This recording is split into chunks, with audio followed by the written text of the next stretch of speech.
Good morning, dear students. How are you all? In our last session, we had focused upon psychology and social concerns, and we had taken up the social concern of poverty and discrimination. We had discussed about the major causes of poverty, the psychological impact of poverty on human behavior, and the strategies for poverty alleviation. Today, we will focus upon another social concern, which is aggression and violence. So what is aggression? Aggression is an action that intentionally inflicts harm on others. It is all around us, especially in the mass media. It is also common in the lives of ordinary people who all too often come face to face with assault, murder and other acts that have occurred on a massive scale throughout the human history. So aggression and violence, they involve a wide range of behaviors. For example, ragging the newcomers in colleges, child abuse, domestic violence, murder, riots, and terrorist attacks. Here it is important to focus upon the concept of violence, which is a forceful, destructive behavior towards another person or object. We have already seen violent mob behavior destroying buses and public property, but here we need to distinguish between aggression and violence. Psychologists, they point out that aggressive behavior involves the intention of harming or injuring another person, whereas violence may or may not involve such an intention. We need to distinguish here between instrumental and hostile aggression. That act of aggression which is meant to obtain a certain goal or object. For example, a bully slaps a newcomer to obtain his expensive pen or chocolate. That is instrumental aggression. And hostile aggression, it is shown as an expression of anger towards the target with the intention of harming him or her, even if the aggressor does not wish to obtain anything from the victim. For example, a criminal may beat up a person in the community for mentioning his name to the police. So I would just like to reflect once again on the difference between aggression and violence, that burning of buses and public property during a riot is to be considered as a violent behavior, which may also involve aggressive act. If a person kicks an object with the intention of getting it started, like a bike or a scooty, that person is basically not displaying aggression.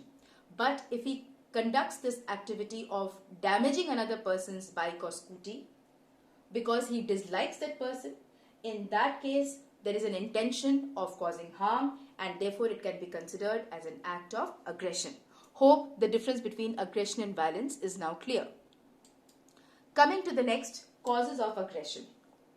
Causes of aggression are manifold. Inborn tendency. Well, aggressiveness is an inborn tendency among human beings, just like it is there in animals. Physiological mechanism. Aggression may be also triggered by physiological mechanisms like the activation of certain part of the brain. A general physiological state of arousal might be experienced in the form of aggression. Child rearing. The pattern of raising the child in the family also influences his or her aggressiveness. For example, the children whose parents use physical punishment become more aggressive than those parents who do not use such a kind of disciplinary technique, or they may use some other kind of disciplinary technique. Frustration. Frustration is definitely a cause of aggression. It is a consequence of frustration. That is an emotional state which arises when a person is not able to achieve his goal.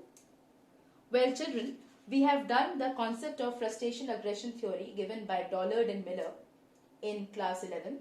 Frustrated persons demonstrate more aggression than non-frustrated people. An aggression is shown towards a weaker person who is unlikely or unable to react to that aggression. This phenomena is also known as displacement. So displacement is a concept which we need to remember, that a person who shows aggression, all right, or who displaces his frustration on a weaker person who is unlikely to react to the aggression or unable to react to the aggression, that is called displacement. Like the majority always blames the minority, and may be prejudiced against the minority, may show aggressive behavior towards the minority group member by using verbal abuse or physical assault, etc. Now we come to the next few factors of aggression. In this particular slide, you can see the research conducted by John Dollard and his collaborators to examine frustration-aggression hypothesis, and they concluded that frustration is not only the cause of aggression, and they also made the observations that being frustrated does not necessarily make a person aggressive. Many other situational factors which are there that may lead to aggression. So now let us take up one by one. What are the situational factors that lead to aggression? The first is learning. Aggression is largely the result of learning rather than an expression of an inborn tendency. Learning of aggression can take place in more than one mode. Individuals may exhibit aggression because they have found it rewarding. For example, whenever they have expressed aggressive behavior, the parents have always reinforced them. So individuals learn to be aggressive by not only observing others, but also by role modeling, right? So this is case of learning by modeling. Observing an aggressive model. Research studies done by Albert Bandura and his collaborators have shown the role of modeling in learning aggression. If a child observes aggression and violence on TV, he is likely to imitate that particular behavior. Anger-provoking action by others.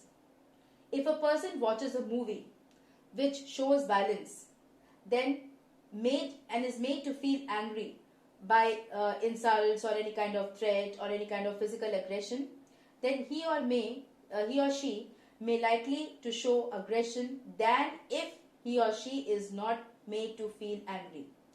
That means that if you provoke the person, if you instigate the person, after he has watched a movie which displays violence, if you instigate the person, if you provoke him, then it is likely to cause aggression in the person than in an otherwise situation. Availability of weapons. Mind you, if weapons are available, then it increases the likelihood of aggression. So researchers have been able to prove this from their findings, that observing violence lead to a greater likelihood of aggression on the part of the observer only if the weapons of aggression like a stick, a pistol or a knife are easily available. Let's come to the personality factors. It has been observed that people who have a very low value judgment about themselves, who feel insecure, may behave aggressively in order to boost their ego. Likewise, people who have a high self-esteem may also display aggression because they feel that the others are not able to match up to their level. Next, we come to cultural factors. The culture in which a group grows or in which a person is growing up can also teach the members to be aggressive or not by encouraging and praising aggressive behavior or discouraging and criticizing aggressive behavior. So, with this we come to the end of situational factors of aggression, which are learning, observing an aggressive behavior of a model, anger, provoking situation by others, availability of weapons, personality factors and cultural factors. So now we need to reduce aggression and violence in the society. Well, how we can do that? Let us reflect on certain methods. Parents and teachers are important instruments of reducing aggression and violence by not encouraging any such aggressive act. Opportunities to observe and imitate the behavior of aggressive models should be reduced drastically. Poverty and social injustice are the prominent causes of aggression because poverty can lead to frustration. Same way, social injustice may also lead to frustration to the certain sections of society. We have to bring about equality and social justice, and that is how we can reduce aggression so that people are treated equally. There is no prejudice, there is no discrimination at all. Apart from these strategies at the level of community, it is important to inculcate positive attitude towards peace. Well, in this case, it is important to mention and take note of the contribution of Mahatma Gandhi on non-violence. Non-violence does not require any outside training. It simply requires the will not to kill a person, even in a situation of retaliation, and the courage to face death without revenge. So with these cultural values, we can wish that the society will have a peaceful and harmonious coexistence. And the father of our nation, Mahatma Gandhi, had given us direction and also told us to lead our life in a peaceful and a non-violent way. Psychology is also concerned with health. There is a relationship between psychology and health. At the individual level, psychologists point out to various factors such as health-related cognitions, including attitudes, belief, behavior, and social factors, which are associated with the well-being of a person. Some people are quick to seek doctor's help while others do not, even if they are suffering from a symptom. The variations in seeking help are because of differences in mental representations people make in relationship to a disease, its severity, and the causes of disease. So this comes under the explanation of cognition. Behavior. Psychologists have found that behaviors that we engage in and our lifestyles influence our health. It is well accepted now that behavior which are associated with incidents of coronary heart disease, cancer, HIV, AIDS, and besides many other diseases, a new discipline called behavior medicine has emerged, which seeks to alleviate or reduce stress due to diseases through modification in behavior. That means behavioral medicine is a discipline which helps us to overcome stress that may happen due to diseases by bringing about a change in our behavior, in our pattern of living our life or in our lifestyle. Social and cultural factors. There is now a body of research which shows that social and cultural differences may influence our physiological responses. The relationship between hostility and anger and coronary heart disease is not found to be the same in all the cultures. In Indian society, medical advice by or for a female is often delayed because they are less valued or because of the belief that they are hardy or the shame associated with any particular disease. Now we come to a very interesting topic, which is impact of television on human behavior. Students, let us not always take television in a negative sense. Let us also see the positive angle of the presence of television in our life. First of all, television gives you a lot of entertainment. It gives you a lot of information. So it is infotainment that you obtain from television in a very attractive way, in a visual mode, and it is a powerful medium of instruction. You have wonderful programs on television which are being conducted by UGC. You have Discoveries, you have National Geographic, Animal Planet, that helps you to gain a lot of information about the wildlife, and many other programs are there which can emphasize on positive interpersonal relationships, attitudes, and can also give you a very creative content for thought. But yes, it has a negative side as well. Watching violence on the television links itself to greater aggressiveness in the viewers, especially among children.